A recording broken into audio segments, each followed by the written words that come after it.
Le 5 septembre 1187, dans les murs du Palais royal de Paris, naît Louis, fils de Philippe II dit Philippe Auguste, et d'Isabelle de Hainaut. Ce nouveau-né ne sait pas encore qu'il deviendra le premier roi de France à descendre à la fois d'Hugues Capet par son père et de Charles de Basse-Lotharingie par sa mère. Cette double filiation lui donnera une légitimité exceptionnelle sur le trône de France.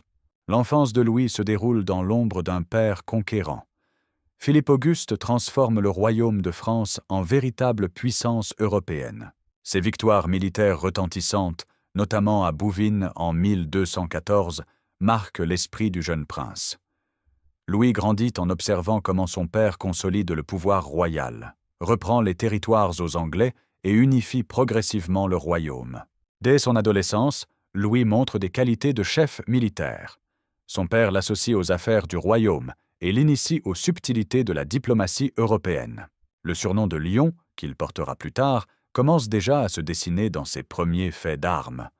Cette éducation princière forge un homme déterminé, conscient de ses responsabilités futures. Le 23 mai 1200, Louis épouse Blanche de Castille, fille d'Alphonse VIII de Castille. Cette union n'est pas un simple mariage d'amour, mais un coup de maître diplomatique orchestré par Philippe Auguste. Ce mariage vise la réconciliation entre les Capétiens et la famille royale castillane, même si les effets politiques espérés ne se concrétiseront pas immédiatement. Blanche de Castille rapporte bien plus qu'une dot à cette alliance. Petite fille d'Aliénor d'Aquitaine et d'Henri II Plantagenet, elle possède des droits sur l'Angleterre qui s'avéreront cruciaux dans les années suivantes. Cette femme remarquable, dotée d'une intelligence politique aiguë, comprend rapidement les enjeux du royaume français. Le couple royal s'établit dans une complicité qui dépasse le cadre politique. Blanche soutient activement son époux dans ses campagnes militaires et ses décisions politiques. Elle maîtrise parfaitement l'art de la diplomatie et saura plus tard utiliser ses compétences lors de sa régence. Leur union produit plusieurs enfants, dont le futur Louis IX qui deviendra Saint-Louis. Avant même son accession au trône, Louis participe activement aux campagnes de son père. En 1212, Louis s'empare de Saint-Omer, démontrant ses capacités de stratège militaire.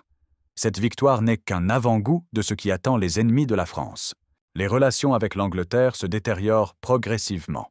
Jean sans Terre, roi d'Angleterre, multiplie les provocations contre la France. Philippe Auguste prépare méthodiquement la riposte et Louis devient son bras armé dans cette stratégie. Les tensions culminent avec les préparatifs d'invasion de l'Angleterre. La bataille de Bouvines, en 1214, marque un tournant décisif. Louis combat aux côtés de son père dans cette bataille qui assoit définitivement la puissance française en Europe. La coalition formée par Jean sans Terre, l'empereur Otton IV et le comte de Flandre s'effondre face à l'armée française. Cette victoire renforce considérablement le prestige de la dynastie capétienne. La situation en Angleterre offre à Louis une opportunité inespérée.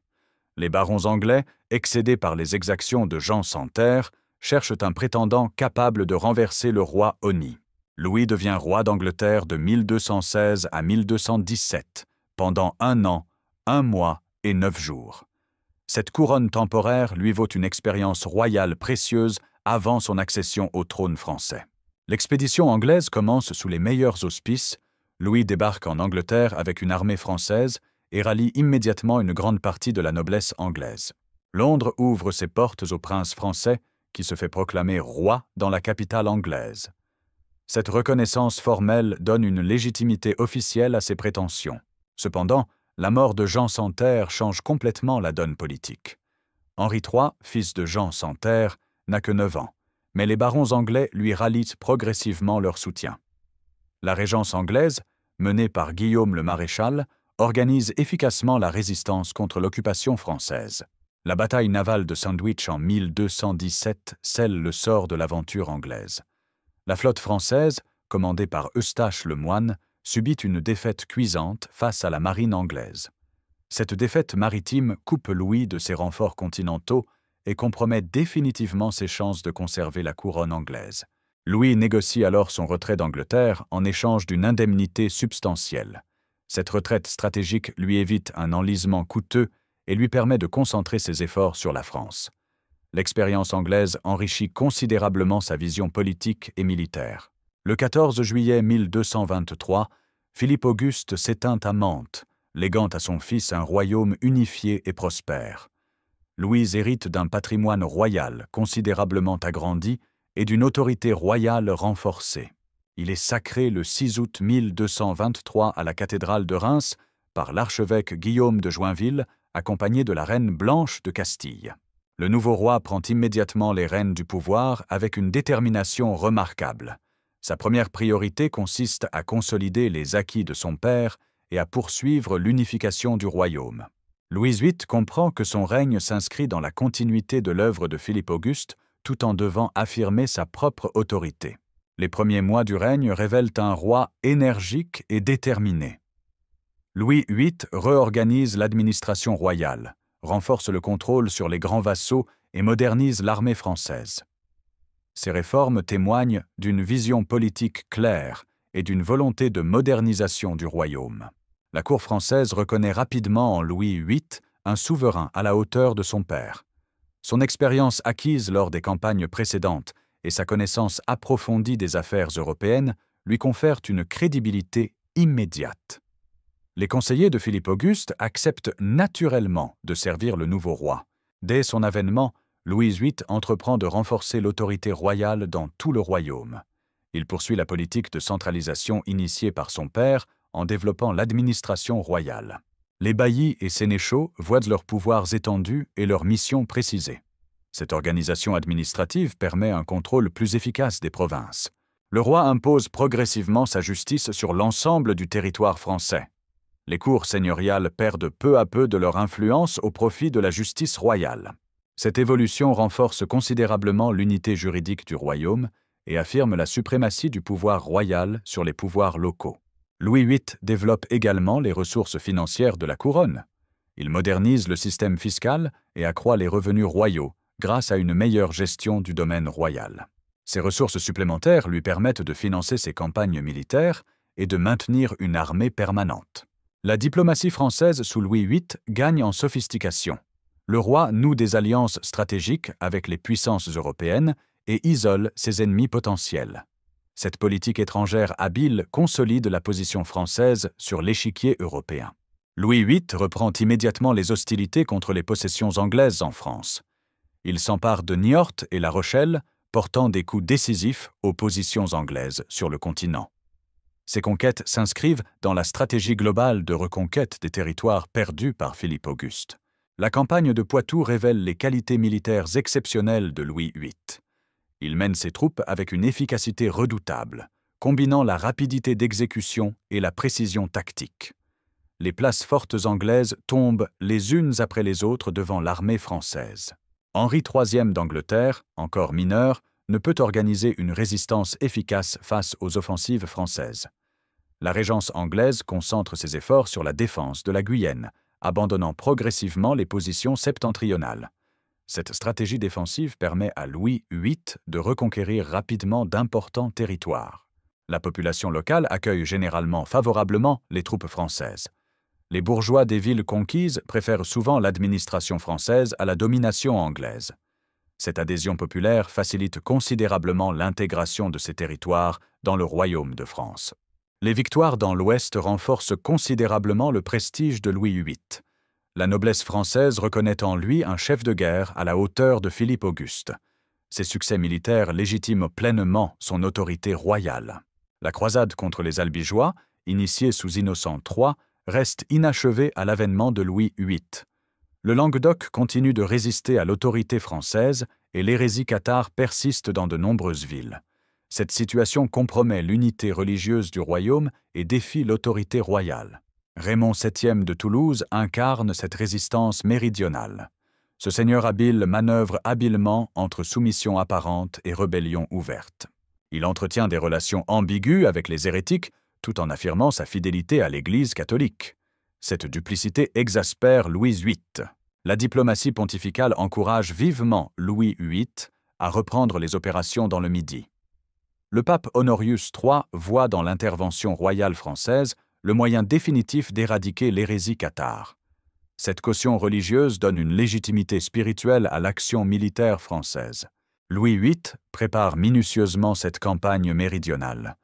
Il rassemble une armée considérable et s'assure du soutien financier nécessaire. Cette préparation révèle sa détermination à réussir là où la première croisade albigeoise avait échoué. En 1226, Louis VIII dirige personnellement une nouvelle campagne dans le Midi toulousain pour en finir avec la croisade contre les albigeois. Cette expédition marque l'engagement personnel du roi dans la résolution définitive de la question méridionale. L'armée royale progresse méthodiquement vers le sud.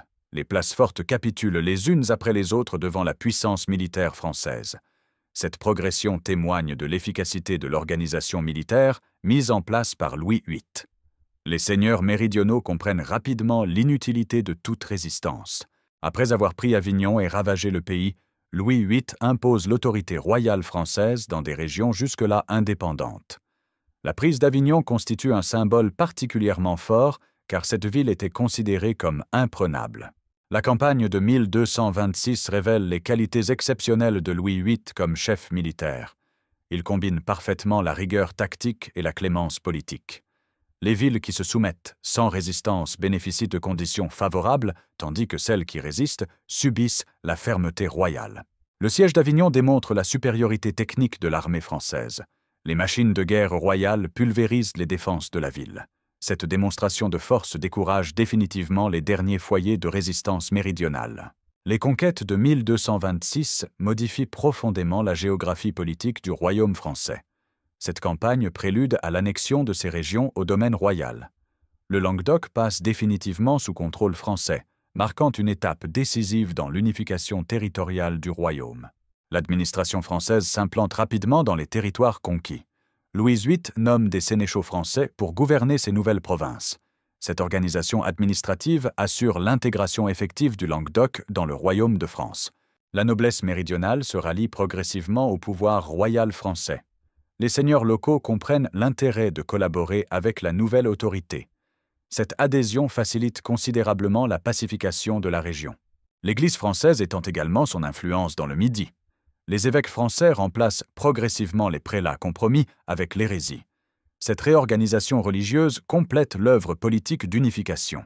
Le 8 novembre 1226, Louis VIII, âgé de 39 ans, meurt de dysenterie au château de Montpensier en Auvergne, lors de son retour de la campagne contre les albigeois. Cette mort brutale interrompt un règne prometteur au moment même où le roi consolide ses conquêtes. La maladie frappe Louis VIII de manière foudroyante. La dysenterie, fléau des armées médiévales, terrasse le roi en quelques jours. Les chroniqueurs de l'époque décrivent un souverain encore vigoureux quelques semaines avant sa mort, rendant sa disparition d'autant plus dramatique. Certaines rumeurs de l'époque accusent Thibaut IV de Champagne d'avoir empoisonné le roi. Ces accusations, probablement infondées, témoignent néanmoins des tensions politiques qui entourent cette mort prématurée. La brutalité de la maladie alimente naturellement les soupçons. La mort de Louis VIII provoque une onde de choc dans tout le royaume. La noblesse française perd un chef respecté au moment crucial de la consolidation des conquêtes récentes. Cette disparition compromet temporairement la stabilité politique du royaume. Louis VIII n'a régné que 3 années sur le royaume de France, mais son bilan politique s'avère remarquable. Il réussit à consolider l'œuvre de Philippe Auguste tout en poursuivant l'expansion territoriale française. Les conquêtes occidentales de Louis VIII privent définitivement l'Angleterre d'importantes positions continentales. Ces victoires renforcent durablement la position française face aux Plantagenets. Henri III d'Angleterre ne récupérera jamais ces territoires perdus. L'annexion du Languedoc représente l'accomplissement majeur du règne de Louis VIII. Cette conquête double pratiquement la superficie du domaine royal et renforce considérablement les ressources de la couronne. Le royaume de France atteint enfin ses frontières méridionales naturelles.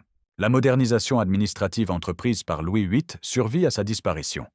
Les institutions créées ou renforcées pendant son règne continuent de fonctionner efficacement sous ses successeurs. Cette organisation administrative contribue durablement à la puissance royale française. Blanche de Castille assure la régence après la mort de son époux. Cette femme remarquable reprend immédiatement le contrôle de la situation politique et assure la continuité du pouvoir royal. Sa poigne de fer évite la crise de succession qui aurait pu déstabiliser le royaume. Le 29 novembre 1226, à Reims, Louis IX est couronné par Jacques de Bazoches, archevêque de Soissons. Ce couronnement rapide confirme la légitimité dynastique et rassure la noblesse française. Blanche de Castille organise parfaitement cette transition politique délicate. La régente fait face immédiatement aux défis laissés par Louis VIII. Toulouse ne tombe qu'en 1228, révélant que la pacification du Languedoc reste incomplète. Blanche poursuit avec détermination l'œuvre d'unification territoriale initiée par son époux. Le règne de Louis VIII, malgré sa brièveté, marque une étape décisive dans l'histoire de France. Ce roi énergique réussit à consolider les acquis de Philippe Auguste tout en poursuivant l'expansion du royaume. Ces 3 années de règne suffisent à transformer durablement la géographie politique française. Les qualités militaires de Louis VIII impressionnent ses contemporains. Sa capacité à mener simultanément des campagnes dans l'Ouest et dans le Midi témoigne d'un talent exceptionnel d'organisation militaire. Ces victoires renforcent considérablement le prestige de la dynastie capétienne. L'œuvre administrative de Louis VIII survit largement à sa disparition. Les institutions créées ou modernisées pendant son règne continuent de fonctionner efficacement. Cette modernisation administrative contribue durablement au renforcement du pouvoir royal français. La diplomatie de Louis VIII révèle également des qualités exceptionnelles. Il réussit à isoler ses ennemis tout en consolidant ses alliances. Cette habileté diplomatique facilite grandement ses conquêtes militaires. Les conquêtes de Louis VIII accélèrent considérablement le processus d'unification territoriale française. L'annexion du Languedoc double pratiquement la superficie du domaine royal. Cette expansion territoriale renforce durablement les bases du pouvoir royal français. L'intégration des territoires conquis révèle les capacités administratives exceptionnelles de Louis VIII. Il réussit à implanter rapidement l'administration française dans des régions jusque-là indépendantes. Cette efficacité administrative facilite grandement l'unification du royaume. La politique religieuse de Louis VIII contribue également à l'unification française. La lutte contre l'hérésie albigeoise renforce l'unité spirituelle du royaume. Cette cohésion religieuse complète l'œuvre d'unification politique et territoriale. Louis VIII laisse plusieurs fils à sa mort, assurant ainsi la continuité dynastique. Louis IX, son successeur, deviendra l'un des plus grands rois de France. Cette descendance nombreuse consolide durablement la position de la dynastie capétienne. L'éducation donnée par Louis VIII à ses enfants porte ses fruits. Louis IX hérite des qualités paternelles tout en développant ses propres talents. Cette transmission familiale assure la continuité de l'excellence royale française. Les autres fils de Louis VIII participent également au rayonnement de la famille royale. Ils occupent des positions importantes dans l'Église et la noblesse française. Cette influence familiale étendue renforce le prestige de la dynastie. Louis VIII mérite pleinement son surnom de Lion par ses qualités militaires exceptionnelles. En 3 années seulement, il réussit à conquérir des territoires considérables et à les intégrer efficacement dans le royaume français. Cette efficacité remarquable témoigne d'un talent politique et militaire exceptionnel. La mort prématurée de Louis VIII prive la France d'un roi prometteur.